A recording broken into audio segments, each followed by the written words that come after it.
होगा। इस बीच में कई वर्कशॉप्स आयोजित की जाएंगी, कई तरह की प्रेजेंटेशंस भी रखेंगे अलग अलग देश की, उनके हिसाब से इंटरपोल को किन किन नए परिवर्तनों की तरफ बढ़ना चाहिए और कैसे ऐसे कुछ क्या कोई लूप होल्स हैं, क्या कोई इस तरह के गैप्स हैं कम्युनिकेशन को लेकर के अंतर्राष्ट्रीय एजेंसियों के बीच जिनको भरने की जरूरत है। तो इन सब चीजों पर भी चर्चा होगी और अलग अलग प्रेजेंटेशंस यहाँ पर रखी जाएंगी। जी विकास, जिस तरह से आपने कहा कि कई वर्कशॉप्स भी हैं और कई प्रेजेंटेशन सामने आएंगी इस दौरान, इस पूरे सम्मेलन के दौरान, एक जो चर्चा का विषय ये भी है कि क्या इंटरपोल का जो गतिविधियां हैं और जो तमाम वो मामले हैं जिन पर निगरानी और जिन पर एक सहयोग होता है तमाम देशों के साथ, क्या उसमें किसी तरह का कोई बदलाव हो सकता है? मसलन आतंकवाद एक वैश्विक चुनौती है, हम जानते हैं राज्य प्रायोजित आतंकवाद जैसी किसी भी गतिविधि को रोकने में अंतर्राष्ट्रीय पुलिस संगठन यानी कि इंटरपोल की भूमिका नहीं है। क्या उसे किसी तरह से शामिल किया जा सकता है? क्योंकि ये माना जाता है कि साइबर अपराध और तमाम अपराध कहीं ना कहीं आतंकवाद से भी जुड़े हुए हैं।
an august moment with the Indian Tiranga and the Interpol flag side by side on the dais in the presence of the Honorable Prime Minister of India.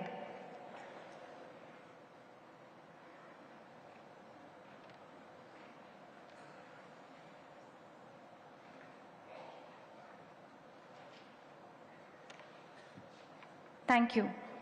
We now present to you a welcome video from the host nation, India, showcasing a microcosm of our country in all its color and glory. Welcome to India.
May I now invite Major General Ahmed Naser Al Raisi, President of Interpol, to welcome the Honorable Prime Minister.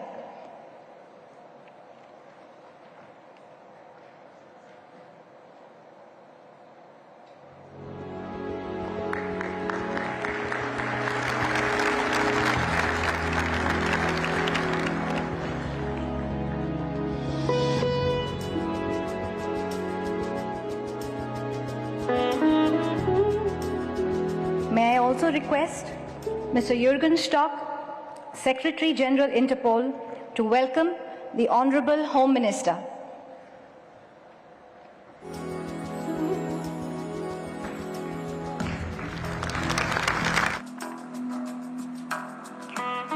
It is now my privilege to invite the Director, Central Bureau of Investigation and Head of the National Central Bureau, Shri Subodh Kumar Jaiswal, to deliver his welcome remarks.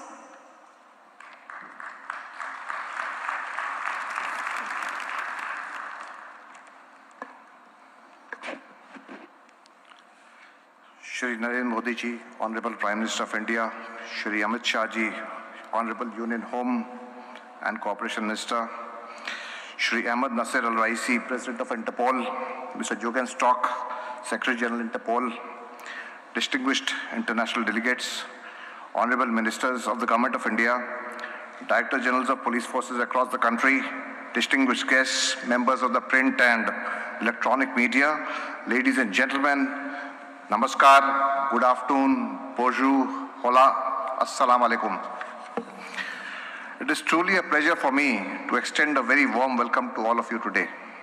On behalf of Interpol, CBI, on my own behalf, I consider it a rare honor to extend a warm welcome to our esteemed Prime Minister, Shri Narendra Modi ji, who has graciously consented to inaugurate this General Assembly.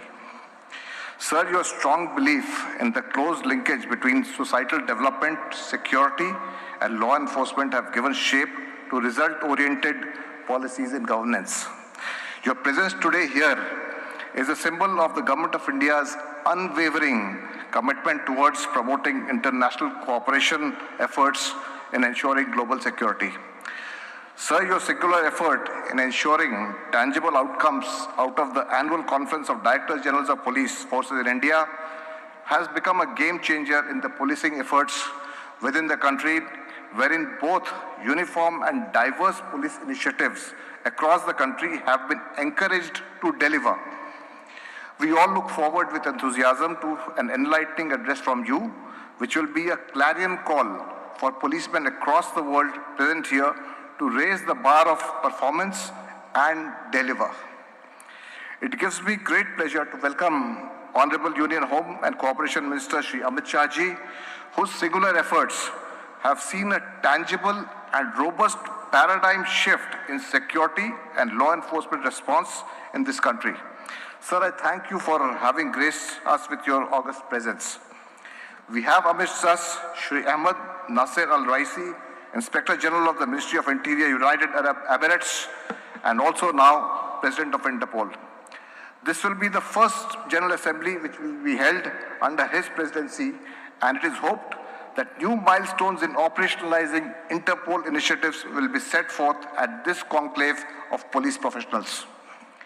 Present amidst us is also Mr. Jurgen Stock, a police professional from Germany, who is the present Secretary General of Interpol.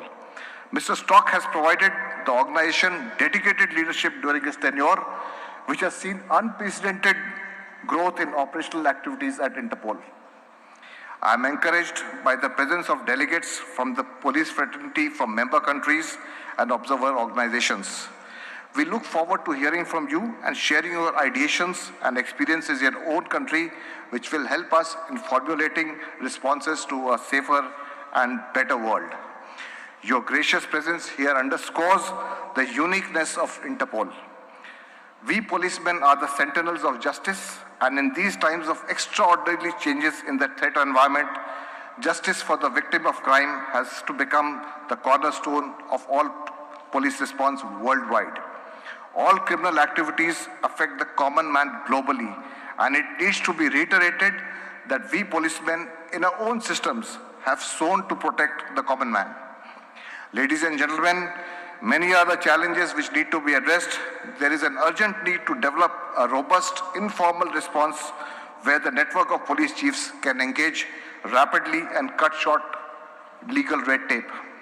Friends, looking at you today, I am indeed reminded of what Louis Armstrong famously sang, and I quote, "I say to myself, what a wonderful world." Jai Hind.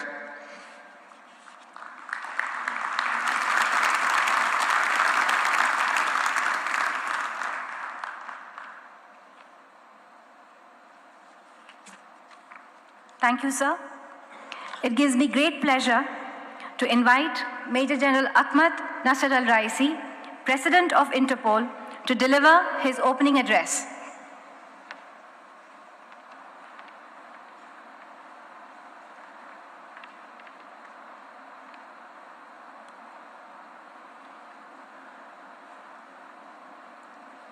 Namaste, good afternoon, bonjour, buenos dias, مساء الخير.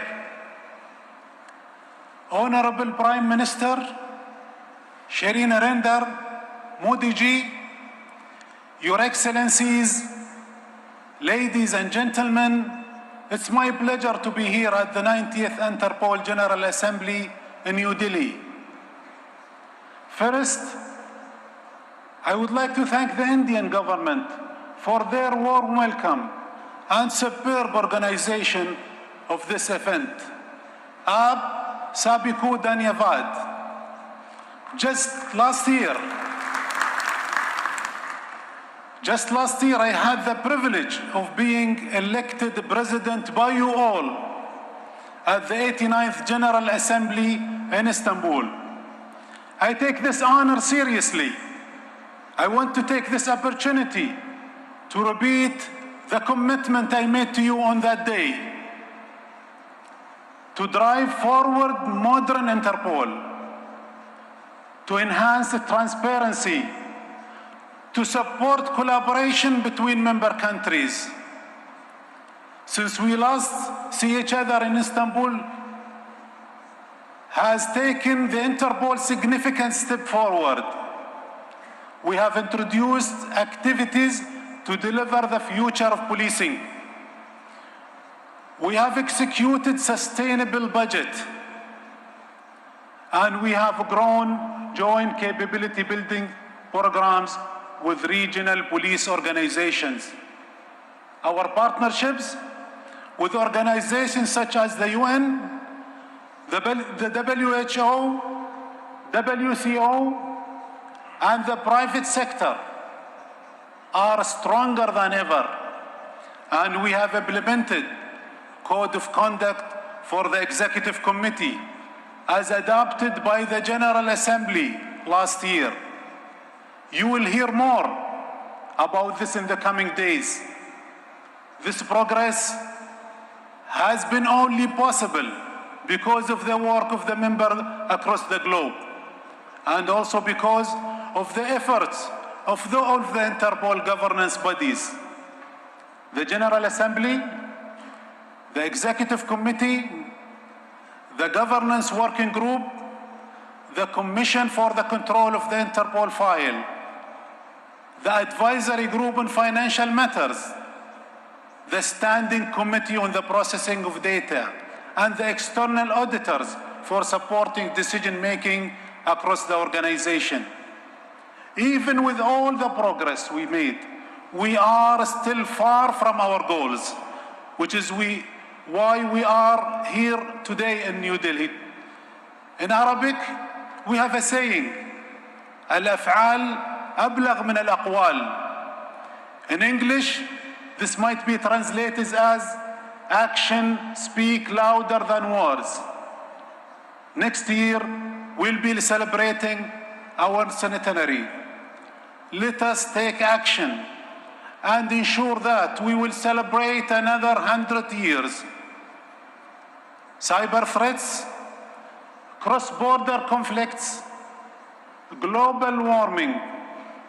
Imagine a world without the Interpol, it would be impossible for countries to keep up with these challenges on their own. As the world's largest policing organization, it's the job of the Interpol to make sure that all countries are supported. No member country is too big, and no member country is too small. We must all be equally represented. Our contracted employees and seconded officers should be as diverse as our Interpol member country. Let us formalize it. Further, I pledge that we will always put safety and security first. Our organization must not be also politicized. Through a neutral and transparent Interpol, we will strengthen our unity and build trust. We are 195 members strong, representing nearly every country on the planet. Our officers and our NCPs are the reason for successful operations. How can we better support them?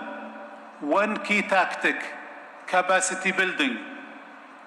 Interpol is here to strengthen law enforcement in our member countries. Many of our existing capability building programs have potential that it's untapped. We must change this. Program like the Interpol Virtual Academy, making training more accessible. I am proud to say that more than 27,000 of these courses have been completed to date. Also, secondment, a vital opportunity for collaboration, are another way to drive knowledge building in our organization. Interpol depends on the support of the secondment from your agencies. But right now, we are not keeping up with the demand. We need to balance this with your help. Another opportunity for us to improve our 19 Interpol databases. Without your use of the databases and also your contribution, we are missing an opportunity. One example only, 68 countries have contributed to the International Child Sexual Exploitation Database. We can and we will do better. I know that also the digital and modern Interpol important to all of you in this room. Let us set this as the priority and the top priority. The safety of every community in our member countries depends on it. On my recent visit to our colleagues in Singapore, I saw the progress they have made at the Interpol Global Complex for Innovation, creating new ways to fight crimes and driving innovation. IGCI sets an example for us all.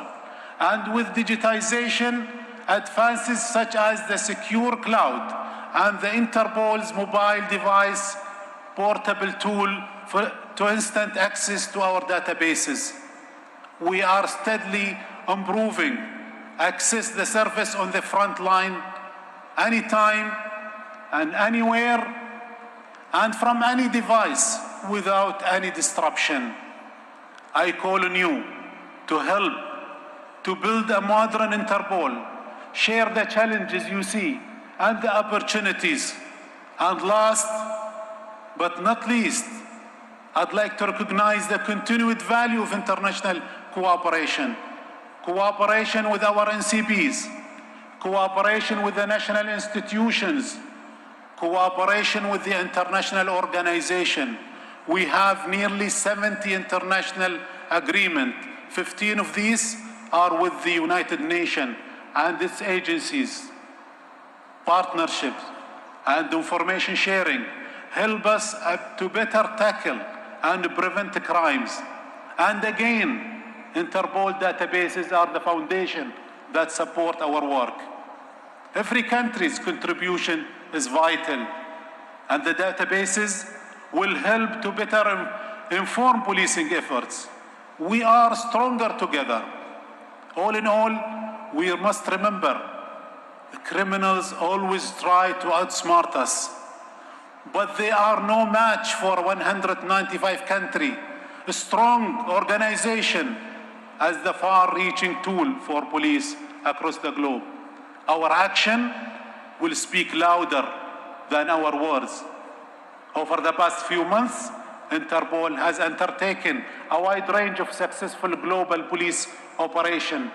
Last June, Operation Lionfish 5 saw 1,333 suspected arrests across 22 countries, with 300 tons of Becker's chemicals and 35.5 tons of narcotics seized.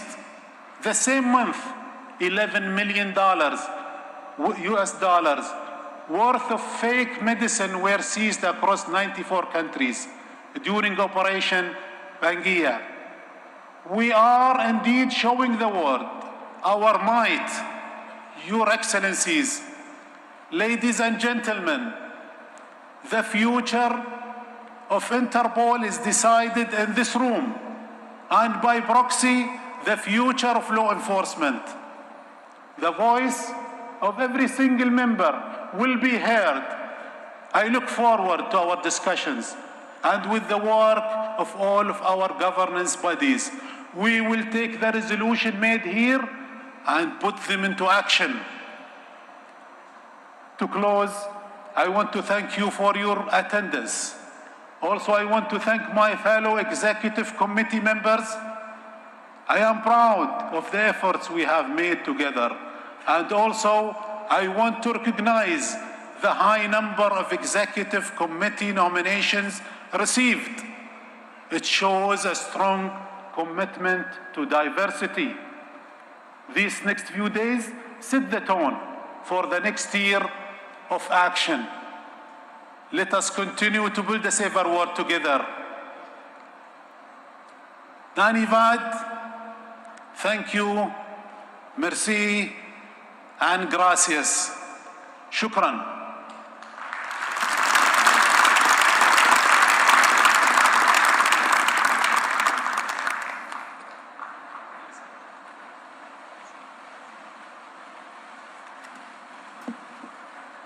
Thank you, Mr. President. On this historic occasion of the 90th General Assembly, and in recognition of the seminal contribution of Interpol, the Department of Posts of the Government of India is releasing a commemorative postage stamp.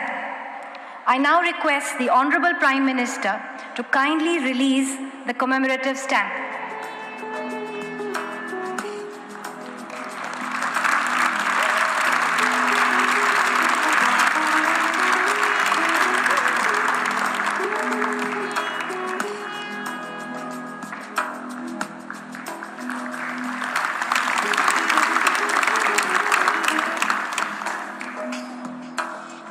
Thank you, Honorable Prime Minister, sir. In addition to the release of the postage stamp, the Government of India is commemorating the glorious journey of Interpol with the issuance of a commemorative coin of ₹100 denomination. The coin is made up of quaternary alloy with 50% silver.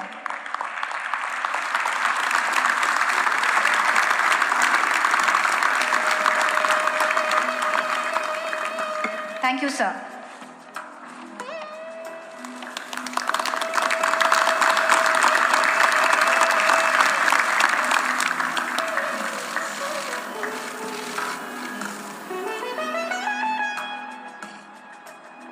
It is now my proud privilege to invite the Honorable Prime Minister to deliver his inaugural address. Ladies and gentlemen, the Honorable Prime Minister of India, Shri Narendra Modi.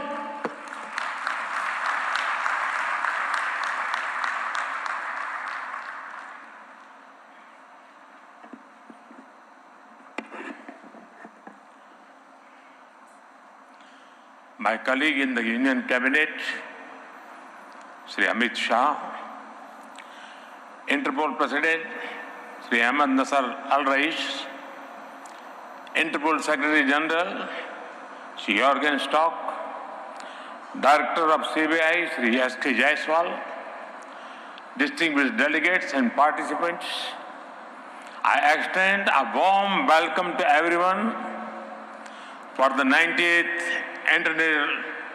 Interpol General Assembly. It is great to have you here at a time that is significant for both India and the Interpol. India is celebrating 75 years of independence in 2022.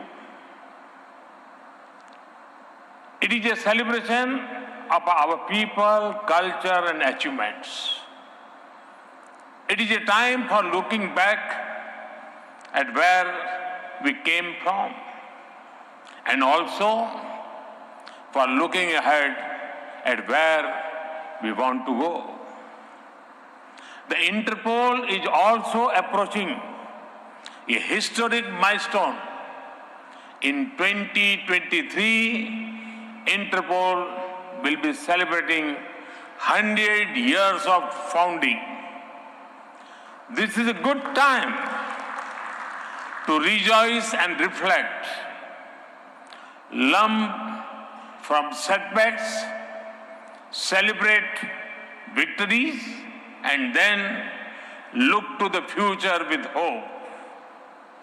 Friends, the concept of Interpol finds a connect with various aspects of Indian philosophy. The motto of the Interpol is connecting police for a safer world.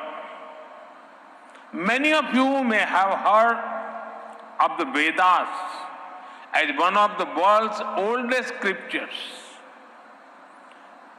One of the verses in Vedas says, Ano bhadraha kratavo yantu vishvataha. It means, let noble thoughts come from all directions.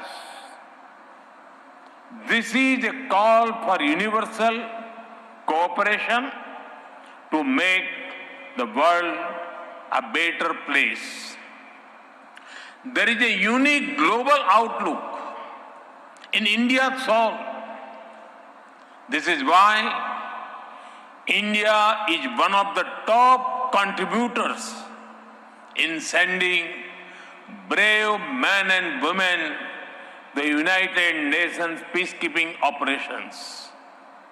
Even before our own independence, we made sacrifices to make the world a better place. Thousands of Indians fought and died in the world wars. From climate targets to COVID vaccines, India has shown willingness to take the lead in any kind of crisis. And now, at a time when nations and societies are becoming inward-looking, India calls for more, not less, international cooperation. Global cooperation for local welfare is our call. Friends, the philosophy of law enforcement is best explained by Chanakya, the ancient Indian philosopher. Anvikshaki traivartanam yoga kshema sadhano dandah tasya niti hi danda niti. Alabdha labhartha labdha parikshani rakshit vivardani buddhasya tirtheshu pratipadani cha. It means the material and spiritual welfare of a society is through law enforcement. Law enforcement, according to Chanakya, helps in gaining what we do not have, protecting what we have, increasing what we have protected, and distributing it to the most deserving. This is an inclusive view of law enforcement. Police forces across the world are not just protecting people, but are furthering social welfare. They are also at the front line of society's response to any crisis. It was most visible during the COVID-19 pandemic. Across the world, police personnel put their own lives at risk to help people out.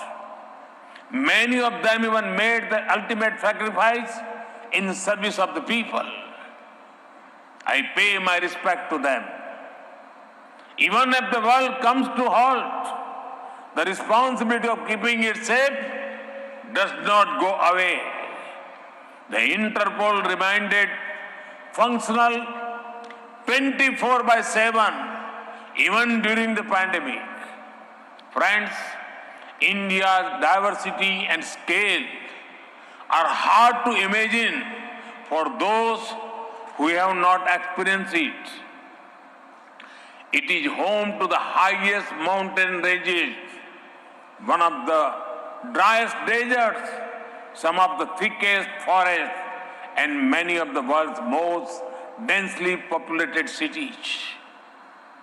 India packs the future of continents in just one country.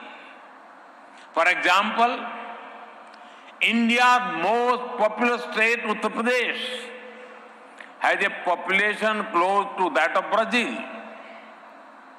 Our capital, Delhi, has more people than the whole of Sweden. Friends, the Indian police at the federal and state levels cooperate to implement more than 900 national and around 10,000 state laws. Add to this the diversity of India's society. People from all the major religions of the world live here. There are hundreds of languages and dialects spoken. Massive festivals attract millions of devotees. For example, Kumbh Mela, the largest and longest spiritual mass gathering in the world, had 240 million pilgrims. With all this, our police forces work with respecting the diversity and rights of the people promised by the Constitution. They not only protect the people, but also serve our democracy. Take the scale of India's free, fair and massive elections. Elections involve arrangements for around 900 million electorals. This is close to the population of North and South American continents taken together. About 2.3 million police personnel are deployed to help with these elections. In upholding diversity and democracy, India is a case study for the world. Friends, over the last 99 years, the Interpol has connected police organizations globally across 195 countries. This is despite differences in legal framework system and languages. In recognition of this, a commemorative stamp and a coin have been released today. Friends, despite all the past successes, Today, I want to remind the world about a few things. There are many harmful globalized threats that the world faces. Terrorism, corruption, drug trafficking, poaching, and organized crime. The pace of change of these dangers is faster than earlier. When threats are global, the response cannot be just local. It is time, and it is high time, that the world comes together to defeat these threats. Friends, India has been combating transnational terrorism for several decades. Long before the world woke up to it, we knew the price of safety and security. Thousands of our people made the ultimate sacrifice in this fight. But it is no longer enough that terrorism is fought only in the physical space. It is now spreading its presence through online radicalization and cyber threats. At the click of a button, an attack can be executed, or systems can be brought to their knees. Each nation is working on strategies against them. But what we do within our borders is never longer enough. There is need to further develop international strategies. Establishment of early detection and warning systems, protecting transportation services, security for communication infrastructure, security for critical infrastructure, technical and technological assistance, intelligence agents. Many of the things need to be taken to a new level. Friends, some of you may be thinking why I spoke of corruption as a dangerous threat. Corruption and financial crimes have harmed the welfare of the citizens of many countries. The corrupt find a way to par the process of crime in different parts of the world. This money belongs to the citizens of the country from which they have been taken. Often, this has been taken from some of the poorest people in the world. Further, it is such money that is pushed into evil activities. This is one of the major sources of terror funding, from illegal drugs that destroy your life, to human trafficking, from weakening democracies, to the sale of illegal arms. This dirty money funds many destructive enterprises. Yes, there are diverse legal and procedural frameworks to deal with them. However, there is a need for the global community to work even faster to eliminate safe havens. There can be no safe havens for the corrupt terrorists, drug cartels, poaching gangs, or organized crime. Such crimes against people in one place are crimes against everyone, crimes against humanity. Further, this not only harm our present, but also impact our future generations. Police and law enforcement agencies need to devise procedures and protocols to increase cooperation. Interpol can help by speeding up of red corner notices for fugitive offenders. Friends, a safe and secure world is our shared responsibility.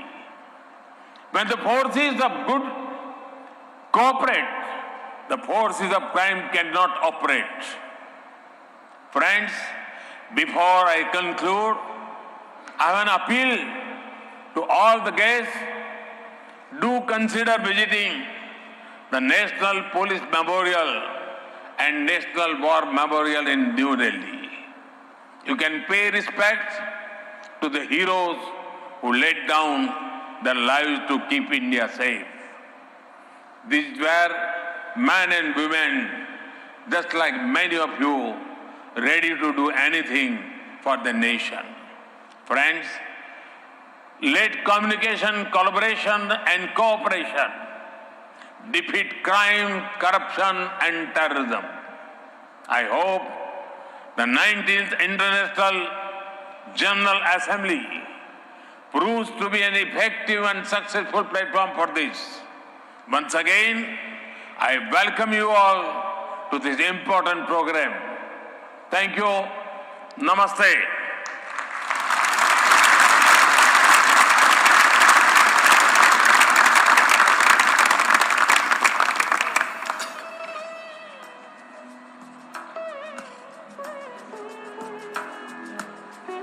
Thank you, Honorable Prime Minister, sir.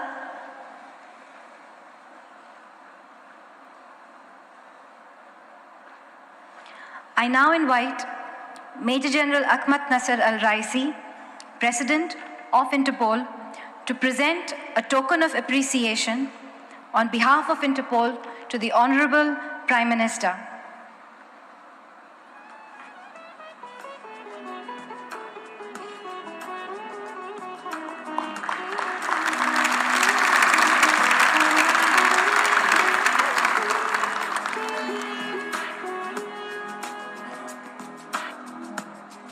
May I now request Mr. Jurgen Stock, Secretary General Interpol, to present a token of appreciation on behalf of Interpol to the Honorable Home Minister.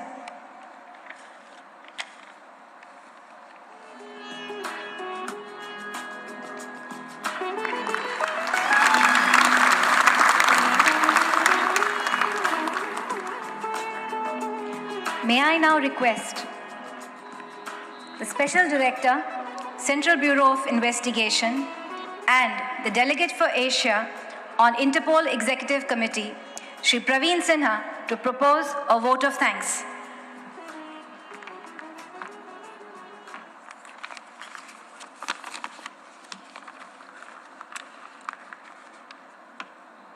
The Honorable Prime Minister of India, respected Shri Narendra Modi ji, the Honorable Union Home and Cooperation Minister, Shri Amit Shah ji, dignitaries on the dais, esteemed participants and guests, ladies and gentlemen, Namaskar.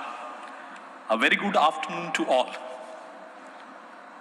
It is my proud privilege to propose this vote of thanks on behalf of Interpol, Central Bureau of Investigation, and the Indian Police. It is our honor and singular fortune to have the distinguished presence of the Honorable Prime Minister. Thank you very much, sir, for accepting our invitation and delivering such an enlightening address. Your presence here today has immensely enhanced the importance of the occasion, and your thought-provoking address has set a platform for further deliberations on the challenge and need for international cooperation in the interest of mankind. Sir, I am sure the vision expressed by you shall serve as the guiding light for policy making in the arena of law enforcement, security, and international police cooperation. Sir, the gathering of domain experts like the present one helps us to constantly examine our institutional capabilities, share our experiences, build institutions, and establish long-term processes for identification and elimination of crime. We are also extremely grateful to respected Shri Amit Shah ji, the Honorable Union Home Minister of India, who has ably led the security apparatus of this nation from the very front, resulting in extraordinary transformational tangible outcomes. We are sincerely thankful to the esteemed ministers, excellencies, heads and members of delegations from across the world, heads of police forces, representatives of observer organizations, media personnel, esteemed invitees and guests for your gracious presence during the inaugural session of the 90th Interpol General Assembly at New Delhi. Dhanyavad, thank you, merci, gracias, shukran, Jai Hind.